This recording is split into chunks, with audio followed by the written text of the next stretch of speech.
Welcome back. Ahmedabad મહાનગરપાલિકા દ્વારા fire સેફટીની વાતો કરવામાં આવે છે, પરંતુ ખાટલે મોટી ખોટ હોય તેવી સ્થિતિ છે।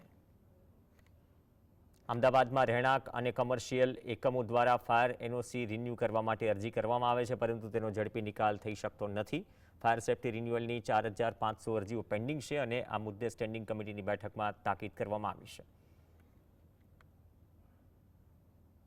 અમદાવાદ મહાનગરપાલિકામાં અલગ અલગ બિલ્ડિંગો, કોમર્શિયલ બિલ્ડિંગ અને રેસિડેન્શિયલ બિલ્ડિંગ એ લોકો રિન્યુઅલ માટે અરજી કરતા હોય છે। લગભગ 4000 કરતાં વધારે અરજીઓ જે પેન્ડિંગ છે એની આ ચર્ચા કરવામાં આવી હતી।